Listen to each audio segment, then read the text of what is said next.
Hi, I'm Elizabeth Lee. I'm at a skating rink in suburban Washington, D.C., where for some, dreams of skating in the Olympics begin. Thousands of cars come through this port here in Los Angeles, from vehicles on the road to appliances in the kitchen and phones in your pocket. So much of what we use requires a semiconductor chip to operate. The pandemic already significantly affected the production of these microchips, and the economic sanctions on Russia could further impact supply. The U.S.-Mexico tariff showdown seems on hold for now, but consumers and merchants of Mexican products say they're concerned about the financial impact if Trump moves forward with his proposed 25% tariff on Mexican imports. I'm Elizabeth Lee for VOA in San Francisco, California. This is where the APEC leaders meeting is taking place this week in the building behind me, the Moscone Center.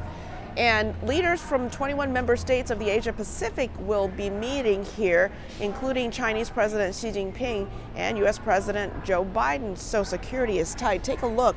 There's this makeshift fence that surrounds the building and the areas around it. Hi, I'm Elizabeth Lee on Kinmen Island. It is west of Taiwan and actually closer to mainland China than Taiwan. Here I'm at Mashan Observation Station. Now it's become a tourist attraction with binoculars that look out to China. There are reminders everywhere throughout this island of a violent past. As you can see from this military building, there are still bullet holes that remain. I'm at a knife-making factory, and here old mortar shells, remnants of the Chinese Civil War, can be found and used. This is recycling before recycling was a thing. And the knife maker here, Mr. Wu, has been making knives for more than 50 years. At the KMT camp, the supporters, of course, were disappointed that their candidate, Hou Yu-ih, did not win the election. And many of the people we spoke to say they are fearful, that they're afraid that China will become more aggressive, and ultimately they're afraid that there will be war. But on the other side, at the TPP rally, celebrating the big win, they say it's nothing new. China has been threatening Taiwan for years, and so this is just another threat.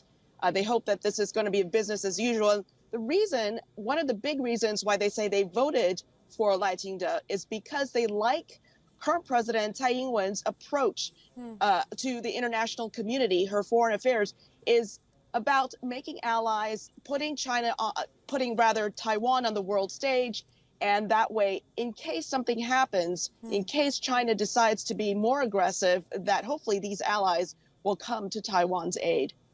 Right. Elizabeth, you speak of how, why the Taiwanese voted for Lai Ching-te. Just to follow up on that, what does Lai Ching-te's victory mean for Taiwan, and how is it being seen in the Asia-Pacific region?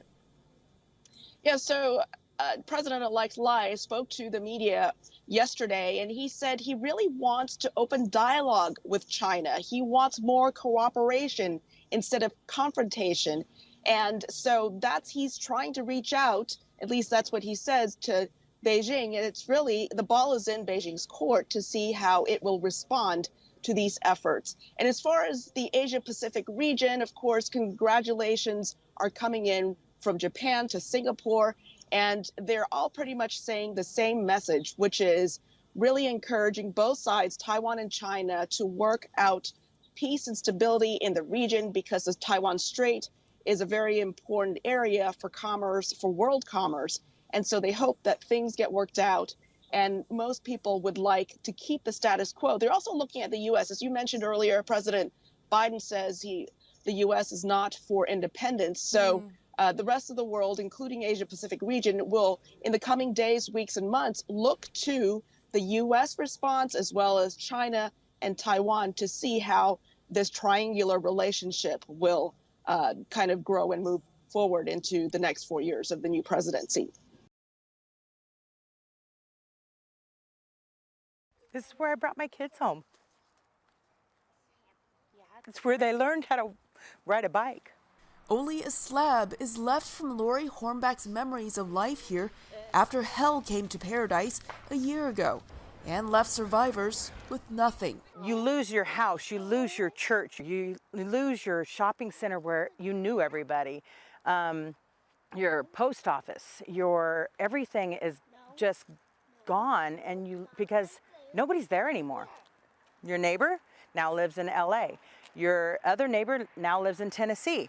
You know, you'll never probably ever see them again. It's more than just losing your home. It's losing the whole community. When Hornback finds a neighbor who has returned, it's like discovering treasure. I'm so glad you're coming back. Hornbeck, her 2 grown children, and their families each lived in different homes in Paradise when a fire caused by electrical transmission lines burned through town. And I ran out without any shoes, ran out without anything because things were exploding all the way around us. Hornback didn't want to return at first, but later changed her mind, partly because her daughter Brittany Richardson wanted to come back. This is where we were raised. This is where everything was so familiar to us. We knew where the closest store was, the closest hospital. This is where we were raised. This is our heart. So this is Paradise is where we belong. Lori and I chose to stay because we felt like we needed to do something here. Yeah, we needed to be part of this. This is the rebuilding process, says Lori Hornback's husband, John, who owns a construction company. He, his son-in-law, and the team are literally rebuilding with their hands. Hornback says this house received the first permits to rebuild after the fire. And work these days has become personal. You know, I live here. This is my town. It's part of me.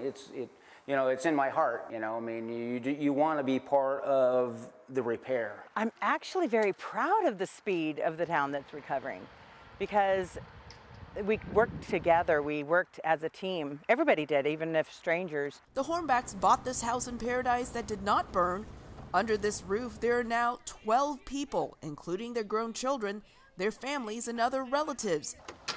Now, with much of the trees gone, Hornback has quite a view.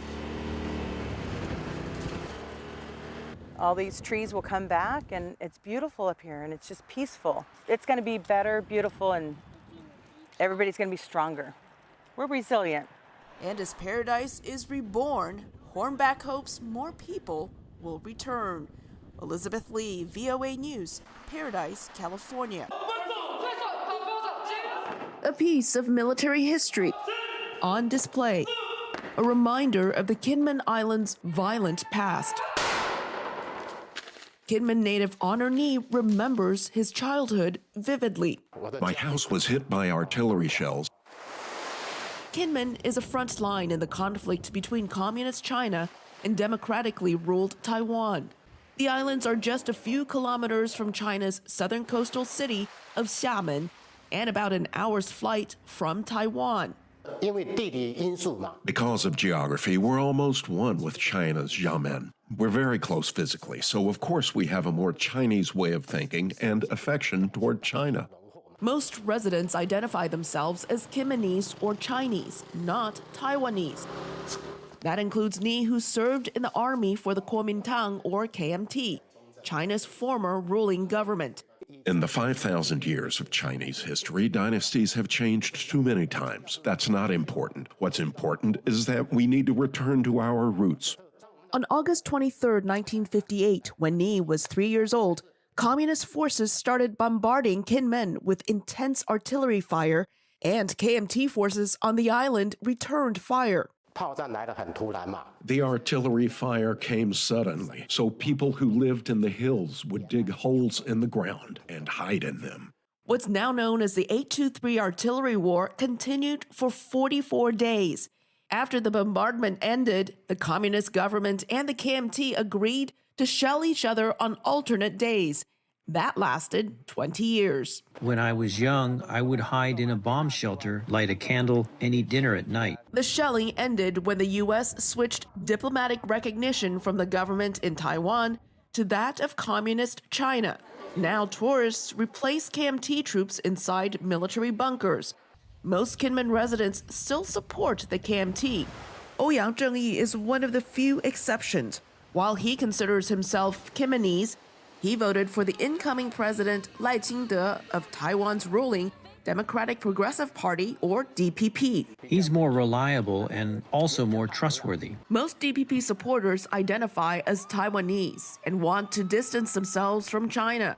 But KMT supporters want closer ties. In order for residents on Kinmen to get to the China side, they would currently have to take a ferry. Many of the island residents prefer a bridge built between the two cities, but the DPP government is opposed to the idea, citing national security risks. Chinese leader Xi Jinping in his 2024 New Year's speech said Taiwan and China will surely be reunified. Many in Kinmen say they want unification, but they define it differently. I want to emphasize when I say unification, I don't mean for Taiwan to be unified with Communist China. It would be them being unified with us. It could take 50 years or 100 years, and if we communicate, there won't be a fight. Many residents say if China attacks Taiwan, Kinmen will be the safest spot. Kinmen citizens are not worried about the safety issue at all because our roots come from over there. With such feelings of kinship common on the islands, residents say they don't believe China would attack a member of the family. Elizabeth Lee, VOA News, Kinmen, Taiwan.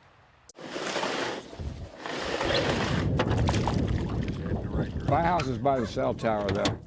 Rick Eppenbaugh thought he had seen it all. He served in the Marines and now works with troubled teens. But nothing prepared him for this. I've always been a pretty hardcore guy, you know, being in the military and working with street kids. That's what I do, you know. Was kind of a street kid myself. I was a pretty tough guy, but this is hard to take. Eppenbaugh says this lake seemingly appeared within half an hour, covering farmland that surrounds his home. He says this water is the result of a storm and snow that melted too quickly. Emergency management told me it topped the levee first, came over the top, and then there was 3 breaches, and he thought he had a 4th one. Eppenbaugh, his wife, and dogs evacuated by boat. But they are worried about their 2 horses. They were standing out front when we got in that boat and motored away. No one's seen them, alive or dead. This is Eppenbaugh's 2nd unconventional trip home since the flood.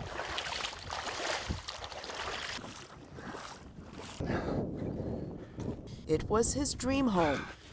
We bought this place about 6.5 years ago, and all the kids, when the kids all moved out, and I used to just sit out here at night, and, stars are real bright, and the dogs are running around. So, and we're not going to give it up. We'll do what we got to do. As you can see, the water came up to this water line. This farmhouse was built in 1924. And in all these years, it's never experienced anything this devastating. We're going to strip this whole floor, drywall and insulation, dry it out. If the foundation's still good, we'll just redo it. While some things can be replaced, say until you start looking, you don't really even know what you've lost. You know what I mean? These are my daughter's wedding pictures. Got high enough to wreck those. All the money we've put into this place in the last 6 years is just wasted, I've been crying for 2 weeks, trust me. It's not that calm of a deal. It's so overwhelming. After picking up a few things, Eppenbaugh had to walk away until the water recedes. Dutch! Come on, Dutch! Get in there! For now, he, his wife, and their 5 dogs are temporarily living in a house his boss owns. You're a good girl. You want to go home, don't you? So do I. No one around here has flood insurance. It's too expensive. Eppenbaugh says it may take up to a year, but he and his friends will come back and rebuild this home piece by piece. Elizabeth Lee, VOA News, Pacific Junction, Iowa.